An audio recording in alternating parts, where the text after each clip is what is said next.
Bom dia, Dijane. Bom dia a todos. Obrigada pela lembrança do dia 9, né, de julho aí, para nós que trabalhamos com oncologistas, para nós médicos.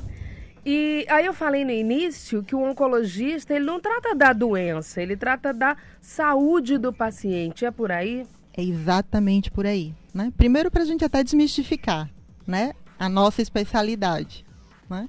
E é isso mesmo, a gente cuida do paciente como um todo, até porque muitas vezes o oncologista não precisa só tratar o doente. A gente até trata por um tempo, depois faz o segmento, a gente pode fazer acompanhamento de rastreamento para evitar um câncer futuro, né, para aquelas pessoas que têm fator de risco ou uma possibilidade maior, mas a gente cuida do paciente como um todo, não do câncer. Então, na verdade, a preocupação é oferecer uma sobrevida de qualidade, é oferecer uma situação o mais confortável possível para essa pessoa. Exato. Tratamento com qualidade, com humanização, que hoje é para qualquer especialidade, mas principalmente para oncologia.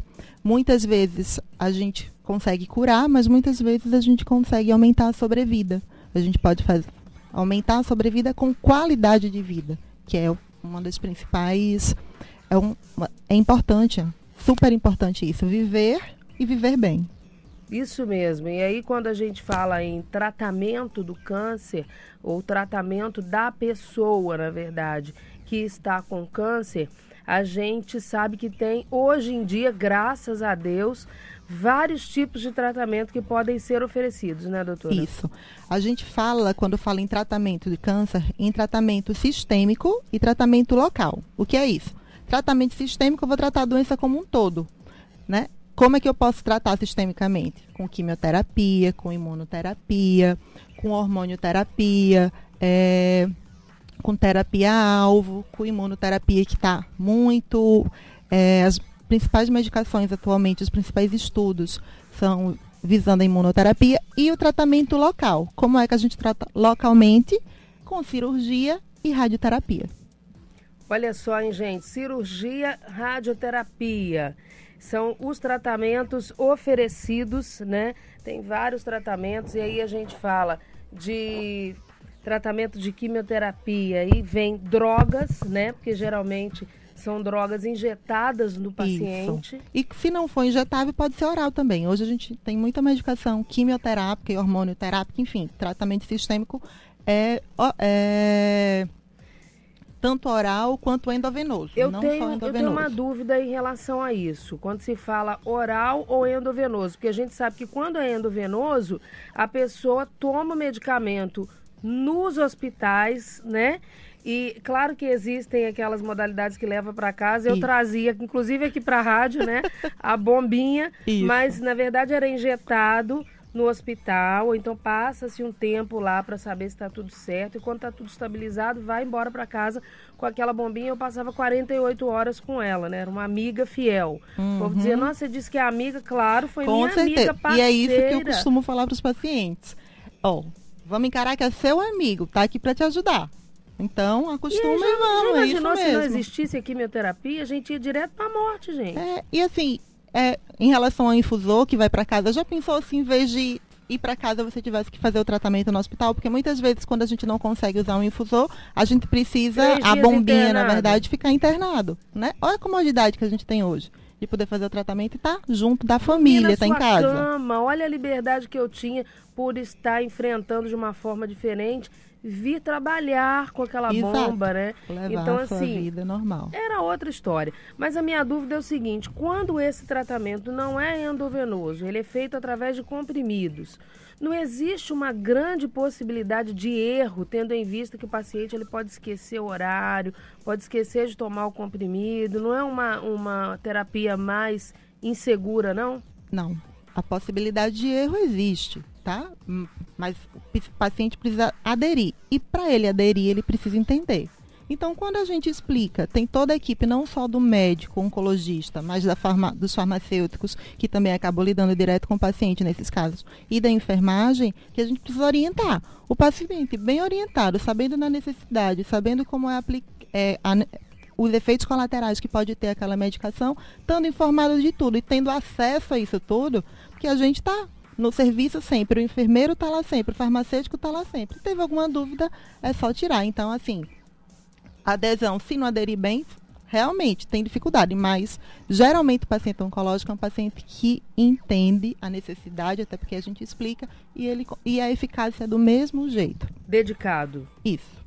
E aí ele vai se engajar nesse tratamento. No tratamento. Claro, é o maior interessado também, Exato, né, doutora? Então né? tem que... E quando ele está bem informado, informação é tudo, né? Muitas vezes, de efeitos colaterais que a gente pode ser, afinal de contas, é quimioterapia também. Tá? Mas do mesmo jeito tem medicação que a gente pode estar usando para melhorar sintomas quando tem. É orientação. Olha, gente, que coisa. Eu vou pedir o Robertinho Costa, tem alguns áudios aqui e podem ser relacionados à nossa entrevista. Então, se for relacionado à nossa entrevista, é necessário que a gente escute logo, né? Deixa eu perguntar uma coisa para a doutora Andréa Tatiani. A respeito do tratamento, o ambiente vai interferir? E aí eu digo o ambiente vai interferir pelo seguinte: a gente sabe que existem pessoas que fazem o tratamento pelo SUS. A gente sabe que quem tem, eu agradeço, sou muito grata a Deus por tudo, minha gratidão é imensa por ter tido a possibilidade de fazer um tratamento através de um plano de saúde, custeado pelo plano de saúde. Então, assim, você vai para uma situação completamente diferenciada, né? Então, assim, mas o ambiente vai interferir, as pessoas que fazem o tratamento pelo SUS têm também a possibilidade de ficarem curadas? Tem, sim. Tá? Na verdade, o que a gente oferece muitas vezes no privado, a gente oferece também no SUS, claro. Tem muitas medicações novas que estão sendo aprovadas agora, que a gente sabe da eficácia e, de fato, o acesso a essas medicações pelo SUS pode ser um pouco mais complicado, mas o paciente é tratado, o paciente tem possibilidade de cura sim. A questão que a gente, tanto para paciente privado quanto paciente do SUS, é o diagnóstico precoce. Realmente, diagnosticando antes, a chance de cura é bem maior. E aí não importa se é SUS ou privado, né? O que importa é o diagnóstico o quanto antes, para aumentar a possibilidade de cura. E aí eu vou chamar a atenção das pessoas que estão nos ouvindo para o seguinte: estava conversando com um amigo aqui na PAN ontem mesmo, não tinha nada a ver com câncer, mas ele estava falando de consulta, aí eu disse assim, não, marque para tal lugar, e ele disse assim, nossa, mas é pelo Cora e demora. Aí eu disse assim, mas você está sentindo isso há quanto tempo? Ele, não, já tem um mês. Eu digo, pois é, se um mês atrás eu tivesse ido no Cora e tivesse marcado a sua consulta, você estaria hoje fazendo, né, essa visita ao médico e tendo seu diagnóstico. Então, assim, precisa que as pessoas pensem nisso, parem de apontar, o Cora demora, a consulta é demorada e marque essa consulta antecipadamente, né? E tem um porém, quando a gente fala de oncologia, a gente realmente, quando a gente desconfia que o paciente pode estar com um câncer, o paciente tem prioridade, tá? Então, assim, por isso é importante, não é nem o clínico, o médico que está lá na ponta. Porque quando aquele médico desconfia que aquele paciente está com câncer, eu trabalho também em serviço que atende SUS e o paciente vai para triagem oncológica, tá? Isso não demora, a marcação é rápida, tá? Então, o médico agora precisa do clínico ou do mastro, enfim, de um médico que ele tenha sido avaliado para fazer exatamente o encaminhamento, mas o paciente sendo encaminhado para triagem oncológica, o Cora dá prioridade. Isso daí não tem problema. Esse encaminhamento, esse pontapé inicial passa a ser de responsabilidade do próprio paciente. Exatamente. Então, o que eu estou dizendo, se quem está ouvindo a gente lá do outro lado hoje procurar a marcação e conseguir marcar o seu exame, a sua consulta, vai conseguir fazer esse acompanhamento e vai conseguir esse diagnóstico precoce também. Exato. Nos postos de saúde, dependendo do que seja, consegue o acesso, consegue a marcação, entendeu? Dependendo do bairro que seja, até mesmo paciente que é atendido em UPA, paciente que é atendido no HGE, claro, se houver uma suspeita diagnóstica bem explícita do paciente estar com câncer, até porque muitas vezes as pessoas vivem com medo do câncer, e é natural, eu até entendo, principalmente quem tem história familiar, mas para chegar para a triagem, para a gente iniciar de fato a investigação, precisa ter a suspeita clara do médico. Então, suspeitou, vai ter atendimento sim. Então, olha só, gente, essa suspeita, ela passa a ser acompanhada quando você faz as suas consultas regulares. A gente precisa sempre lembrar isso. Mulheres, homens, né? Adolescentes, crianças, porque hoje em dia a gente vê crianças com câncer, adolescentes com câncer. Então, assim, a gente precisa ter esse cuidado. E você é responsável pela sua saúde. Então, busque essa consulta, né? Para que você possa ter esse diagnóstico precoce. Tem participações aqui, vamos liberar. Bom dia, Dejane. Por favor, aproveitando que a doutora, a oncologista, está aí no teu programa, eu gostaria de tirar uma dúvida. Eu fiz um exame da mama, uma mamografia, e o resultado, a conclusão foi que eu tenho, esse nódulo está numa classificação BIRADS 3. Eu não entendo, eu gostaria de saber da doutora se esse nódulo, através dessa classificação, se ele amanhã poderá virar um possível câncer. Eu procurei um mastologista e ele disse que eu fizesse apenas um acompanhamento, mas eu tenho um certo receio. Eu gostaria de saber se eu corro o risco de amanhã possivelmente isso virar um câncer. Obrigada, bom dia. Posso responder? Claro, deve. Vamos lá, tem alguns poréns para a gente poder avaliar. Primeiro, a idade, tá? Antes dos 50 anos, a mulher pode ter uma mama que a gente fala um pouco de mama densa. Então, além da mamografia, é importante a gente fazer ultrassom, tá? Porque algumas vezes, quando a mamografia deixa a gente na dúvida, o ultrassom ajuda a esclarecer. O primeiro ponto é esse, tá? Fez a mamografia, fez o ultrassom, os dois deram BIRADS 3.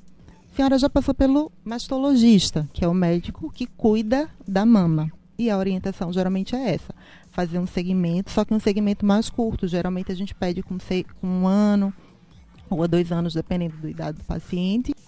E a gente pede que esse acompanhamento seja antes. Com 6 meses a gente repete os exames para estar avaliando. Não dá para eu afirmar se tem ou se não tem. Possibilidade de evoluir para um câncer. Tá? Então, porque são vários os fatores. A gente vai analisar fator de risco, história familiar, para a gente ver se às vezes precisa funcionar ou não aquela mama. Mas você está com mastologista, então fica tranquila, tá? Nesse caso dela, do BIRADS 3, qual seria a diferença de uma punção ou uma ressonância magnética de mama? A visualização, o resultado seria o mesmo? Quando a gente vai para a punção, é porque a gente, de fato, tem uma suspeita maior, tá? A ressonância hoje, ela tem as suas indicações, as principais. Paciente com critério de risco, a gente pode até não pedir, às vezes, o ultrassom e já partir para a ressonância, tá? Paciente com não só a história familiar, mama densa, já fez, na verdade, mais de uma mamografia, ficou na dúvida, a ressonância vai ajudar a gente a esclarecer. A punção é quando a gente, de fato, tem aquela suspeita maior e que a gente não quer não quer postergar aquilo, né?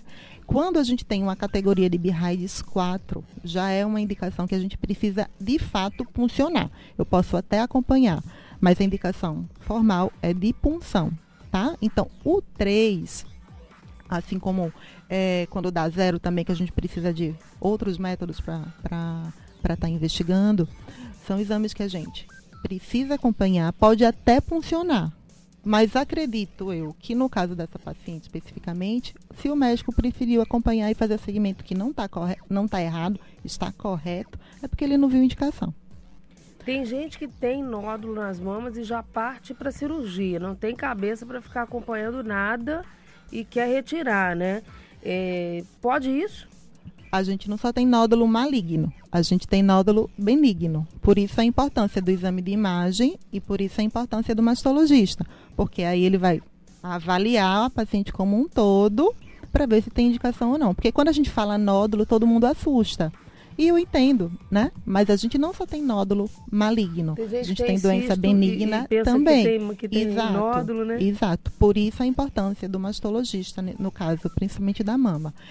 A outra dúvida, pode ou não procurar, às vezes, um oncologista? Até pode também, para estar acompanhando junto, tá?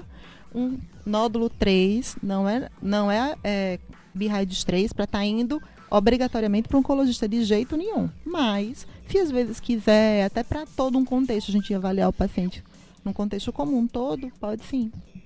Que maravilha, tá? Então tá esclarecido. Ela disse que tem 54 anos, mas está agradecendo já ali a resposta da doutora Andréia. Vamos falar um pouco, eu estou conversando com a doutora Andréia hoje, ontem foi o dia do oncologista e a gente trouxe ela para cá, ela que é oncologista, a doutora Andréia Tatiane, tá?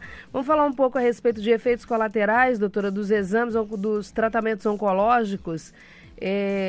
Às vezes a pessoa diz assim, vai cair o cabelo, doutora? E aí, você vai dizer vai ou depende? Depende. Quando a gente fala em quimioterapia, parece que a gente só está falando de uma medicação, mas a gente está falando de uma gama de medicação, de uma vastidão de medicação com efeitos colaterais diferentes, tá? O que eu acho hoje muito engraçado, eu digo assim, porque muitas vezes o paciente chega pra gente, já teve história de outras pessoas na família antigamente e que de fato sofreram muito com a quimioterapia, com os efeitos colaterais dela, e faz o tratamento e diz, doutora, eu não estou sentindo nada. E, de fato, a gente quer que aquele paciente não tenha efeitos colaterais. Então, além da quimioterapia, a gente administra muitas vezes medicação de suporte, medicação para ajudar aquele controle de sintomas, medicação para fazer o paciente estar bem. E, de fato, por isso que hoje em dia muitas pessoas conseguem trabalhar, a Edjane está aí para falar, consegue trabalhar, levar a vida normal, porque além dos quimioterápicos, a gente faz as medicações para ajudar no controle de sintomas, tá? Agora, tem, digamos, a queda de cabelo. Tem medicações que, de fato, levam a queda de cabelo importante. Hoje, a gente já tem algumas possibilidades de tentar diminuir a queda, tá? Tayana Furtado, que realmente foi diagnosticada com câncer de mama, e nas redes sociais ela acaba falando muito. Ela está fazendo quimioterapia e está usando a touca térmica para diminuir um pouco a queda de cabelo. Então, assim, existe essa possibilidade. Agora, tem medicações que a gente sabe que mesmo que são totalmente alopeciantes, como a gente fala, leva 100% de queda de cabelo. Então, às vezes gente faz a primeira aplicação de quimioterapia e já perde todo o cabelo. Então, tem outros métodos para a gente tentar manter. Mas, infelizmente, de fato, pode ter queda de cabelo, sim. E tem drogas também, aí fala a respeito dessa touca térmica. Mas, por exemplo, tem drogas que não casam bem com a temperatura fria, né? O que é que acontece? E na literatura isso já foi muito avaliado, se pode, se não pode, se prejudica, se não prejudica. De fato, a gente não encontrou nada que afirme que contraindica. Agora, é claro, uma oxaliplatina, que é uma medicação que realmente... Exato. Mas a oxa não faz cair tanto cabelo. Caiu 50%, mas ninguém percebia, só eu. Exato.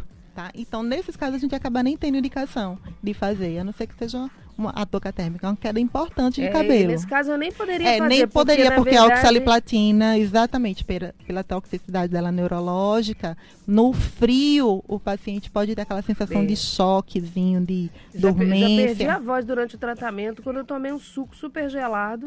E fiquei em pânico, né? Imagina, eu tomando café à noite e tomei um suco gelado de polpa, né? Quando eu tomei, perdi a voz completamente. Tem pacientes até que para abrir a geladeira, quando vem aquele friozinho, né? Aquele sente dor. Lavar copo não existia, porque se eu lavasse, perdia o copo, porque quebrava mesmo, não tinha... E passa muito tempo, né, doutora? Ainda falando desses efeitos colaterais, a pessoa termina o tratamento de quimioterapia e ainda fica sofrendo com esses efeitos colaterais ao longo de bastante tempo, né? Pode, de fato. O que é que acontece? Quando o paciente tem um efeito colateral importante, a gente tem um grau para poder avaliar. Grau 1, 2, 3 ou 4. Enfim, isso é uma avaliação médica, tá? Pacientes com toxicidade importante à medicação, a gente tenta reduzir dose. Mesmo se mantiver aquela toxicidade, a gente é obrigado a suspender a medicação e fazer outra. Mas muitos conseguem levar, como você e outros pacientes, porque tem a tolerância e a gente consegue continuar com a medicação. E, de fato, muitos pacientes perguntam, doutor, eu vou sentir isso por quanto tempo? A gente não consegue responder, né?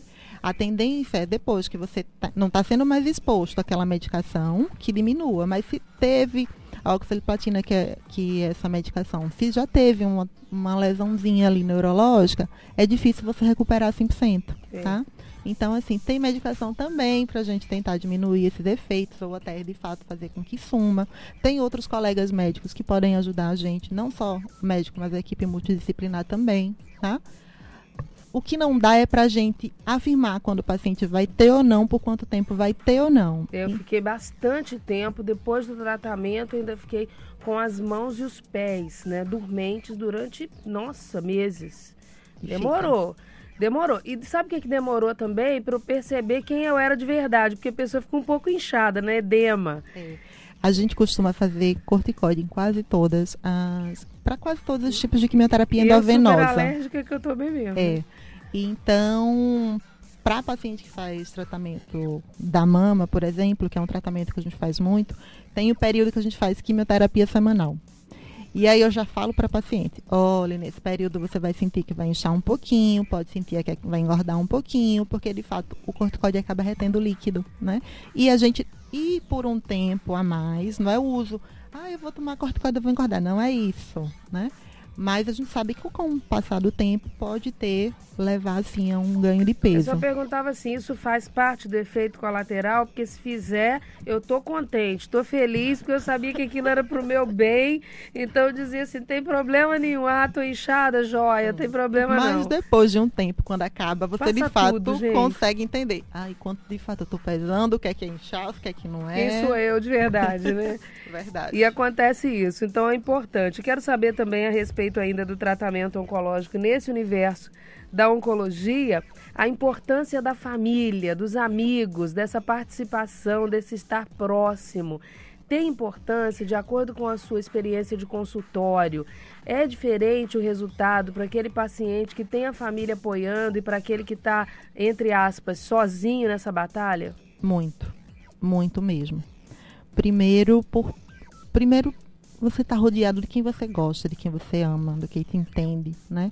A gente nota, o paciente oncológico, quando ele chega pra gente, a gente nota que não é só o paciente que chega, às vezes, surpresa com aquele diagnóstico. É toda a família, entendeu? Então, assim, é uma luta não só de uma pessoa, é uma luta de várias, né? Então, e aquele paciente se sentir acolhido pela família e pelos amigos faz muita diferença no tratamento. Por isso que eu falo também um outro detalhe. A gente costuma muitas vezes ir para fora de Maceió. E até eu entendo, em certo ponto. E principalmente antigamente, para poder fazer diagnóstico, para poder fazer tratamento. Mas hoje a gente tem praticamente tudo que a gente tem lá fora aqui, né? O que é feito na Europa, o que é feito nos Estados Unidos, a gente consegue fazer aqui em Maceió. O que é feito em São Paulo, a gente consegue fazer aqui. E o resultado do tratamento para aqueles pacientes que tratam fora e tratam aqui é totalmente diferente. Que ele vai acompanhado da família, ele vai acompanhado dos amigos, né? Alguns pacientes, claro, têm dificuldade às vezes de falar para os outros que têm, e entendo também, é natural. Mas aquele paciente que está cercado de amor, a gente sabe que faz diferença. O resultado é melhor, né? Com certeza. Mas como que está hoje o tratamento oncológico no Brasil? Você acha que em relação ao mundo, a gente está bem posicionado? Tá muito bem posicionado, na verdade. Na oncologia, o que é que pode ter de atraso em relação ao mundo para o Brasil? A gente tem muita medicação sendo estudada, muita medicação mesmo, muitas medicações sendo aprovadas, né? A gente às vezes só tem um atraso do que é liberado na Europa e nos Estados Unidos para ser liberado aqui, porque a gente precisa da liberação da Anvisa para essas medicações começarem a ser comercializadas aqui, né? Então, o atraso que pode haver em relação de um tratamento aqui para fora do Brasil é esse. Governo. Infelizmente, bate na burocracia. Autorização do governo, da burocracia, das nossas leis, então somente isso. Se tiver essa liberação, a gente consegue acessar rapidamente. E o que tem aqui em Maceió? O que é liberado para o Brasil pela Anvisa é liberado para todo o Brasil. Então, o que é feito em São Paulo vai ser feito em Alagoas, vai ser feito no Recife, vai ser feito em Curitiba, vai ser feito em todo o local, porque foi aprovado para o Brasil. Tá? Como é que a gente está hoje de quimioterapia, radioterapia, Alagoas em relação ao Brasil e ao mundo? A Alagoas está melhor até que de alguns outros estados do Nordeste. tá? Nordeste, a gente pode falar do Brasil. A gente consegue fazer aqui tanto a parte de diagnóstico com exames de alta complexidade, né? Hoje a gente consegue fazer PET, que é o exame tomografia por emissão de pósitrons, que a gente consegue avaliar o paciente como um todo, né? Na verdade, a gente vai avaliar metabolismo celular, que antigamente os pacientes precisavam ir para fora para fazer, e a gente consegue fazer esse exame aqui, tá? A gente consegue fazer radioterapia e radiocirurgia, não são todos os centros que conseguem fazer, a gente já tem funcionando aqui em Maceió. Então, muito do que a gente precisava ir para fora para estar fazendo, a gente tem aqui, a gente tem essa tecnologia disponibilizada aqui, com pretensão de outros exames um pouco mais de complexidade ser feito aqui também, no futuro bem próximo. Então, assim, o que a gente precisa, a gente tem, porque tomografia, ressonância, a gente já tinha medicina intervencionista, né? Então, assim, biópsia guiada por ultrassom, biópsia guiada por tomografia, biópsia guiada por ressonância, biópsia guiada por PET, poucos serviços do Brasil faz, a gente consegue fazer aqui em Maceió também, né? Então, os tratamentos minimamente invasivos que a gente faz com o radiologista intervencionista, que realmente diminui o tempo, às vezes não precisa mais internar o paciente, é um procedimento feito de maneira rápida, a gente vai conseguir localizar, fazer biópsia de lesão, que às vezes você tem dificuldade de fazer por outros mecanismo aberto. Então, a gente consegue fazer tudo isso aqui, isso é um avanço para o nosso estado, né? Isso é um avanço para todos aqueles que têm plano de saúde, porque infelizmente nem tudo isso a gente consegue de fato fazer pelo SUS, né? Mas a gente pode fazer tudo aqui e com rapidez, porque a gente sabe que o tempo faz diferença, né?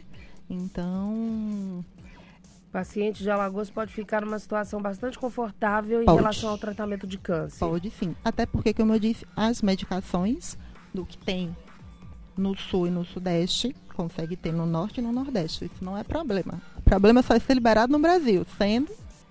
Para a gente encerrar esse bate-papo, eu estou conversando com a doutora Andréa Tatiana, ela é oncologista e ontem foi o dia do oncologista.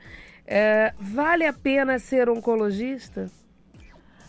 Eu sou suspeita para falar.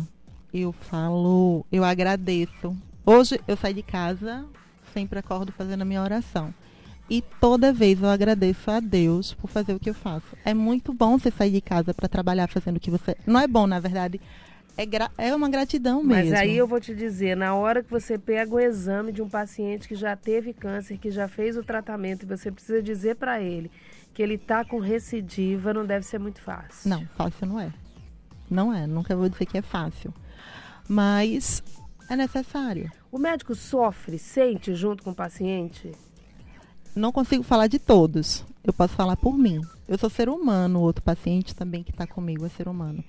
Eu tenho que ter um limite, porque eu preciso tratar aquele paciente. Para tratar aquele paciente, equilíbrio. Tem que ter equilíbrio, tá? Mas eu sou um ser humano. Então, e o que eu falo muito da oncologia, quando você vai no cardiologista, dependendo do que você tem, você vai a cada 6 meses, mais ou menos. Quando você vai no endócrino, o oncologista, quando o paciente vem para tratamento, quando fala assim, vou para o oncologista, é um tratamento muito intenso. Me dá a mão e vamos juntos. Exato. Então, assim, é muito difícil você não sentir, se compadecer, enfim. Se envolvendo, passa a ser parte da família, na verdade, porque, né? Na verdade, é uma ligação que a gente vai ter, às vezes diário, às vezes semanal. É verdade, viu? Quem passa pelo tratamento oncológico, e aí eu posso falar porque eu passei, né? A gente passa a sentir os médicos como nossos melhores amigos. Até hoje eu falo com os meus médicos, com o meu cirurgião, doutor Antônio Carlos, que é uma graça, um amor de pessoa, mandar um beijo para ele enorme, doutor Antônio Carlos Lima, e o doutor Rafael Torquato, né, que é a dupla que me acompanha, e claro que acompanhado de todos os outros médicos, dos exames, daquelas equipes que nos acompanham, que fazem total diferença. Eu só não vou falar o nome aqui, porque senão vai ser uma lista tão grande que o programa acaba e eu não acabo de falar, né? Mas a gente passa a sentir essas pessoas, eu sinto esses dois como se eles sendo meus, são meus. Andam assim do meu lado. Quando você começa a acompanhar um paciente, hoje em dia eu vejo assim, na minha prática, eu costumo tentar entender aquele paciente, tentar entender aquela família. Porque até na hora de você prescrever uma medicação, quando você conhece um pouco aquela família, você vai entender se aquele paciente vai aderir mais fazendo a medicação endovenosa, se aquele paciente, se eu passar uma medicação oral, se ele vai aderir ou não. Se aquele paciente mora no interior e às vezes tem uma dificuldade de acesso para vir para cá, se eu fizer uma medicação que é semanal ou se eu fizer uma medicação que é mensal. Isso eu preciso ter conhecer um pouco que seja do paciente. Não é só aquele paciente sentou e digo, é isso, aquilo. Eu tenho que conhecer um pouco da história. E hoje em dia eu entendo o quanto isso é importante na prática, no tratamento e na resposta daquele paciente, porque eu vou estar adequando aquele tratamento àquela realidade dele, daquela família também, né? Então não é fácil, teria que algum médico fazer mesmo. Que bom que sou eu que estou fazendo, eu gosto do que eu faço. E é isso. Quem está ouvindo a gente que quer conversar um pouquinho mais com a doutora Andréa Tatiani, tem gente como a nossa ouvinte que tem dúvida, que quer esclarecer mais, quer conversar, quer ver uma segunda opinião, como é que faz, aonde que encontra? Eu trabalho todas as tardes, eu trabalho na Med-Rádios, né, no Centro de Tratamento do Câncer, Med-Rádios, todas as tardes, de segunda a sexta, eu estou por lá, então... É fácil de encontrar. É super fácil de encontrar. Gruta de Lourdes, vai encontrar com a doutora Andréa. Lá tem um aparato, e aí eu fico muito tranquila em falar isso, tem um aparato tecnológico que ajuda muito. Acho que é mais fácil trabalhar quando o serviço oferece tanta coisa, né? Muito mais fácil. E assim, às vezes o paciente chegou, você pensa, você quer resolver, e muitas vezes eu digo, a gente não sabe o que é que a gente vai encontrar quando o paciente entra na nossa sala. Pode ser uma consulta de 10 minutos, pode ser uma consulta de 1 hora, pode ser... Enfim, a gente não sabe. Faz a diferença atravessar a rua e conversar com aquele médico que realizou o exame? Totalmente. Isso faz diferença no tratamento, isso faz diferença no resultado, isso faz diferença para o paciente, que ele se sente seguro, entendeu? Então, faz totalmente diferença. Por isso que eu acho a importância da gente... ter um serviço completo. Exatamente. Porque faz diferença no tempo. A gente programa um exame para o paciente, conversa diretamente com o médico que fez, conversa com a equipe multidisciplinar, o que a gente pode fazer para ajudar aquele paciente. É outra coisa. De acordo com a pressa que existe, pode conversar com a marcação, facilitar tudo isso. Anda todo mundo junto ali. Com certeza. Que maravilha. Um beijo enorme, doutora Andréa. Já sabe, né, que o convite continua sempre feito para a gente sempre ter esse bate-papo. Hoje foi muito importante. Tenho certeza que os ouvintes gostaram bastante. Obrigada, eu que agradeço.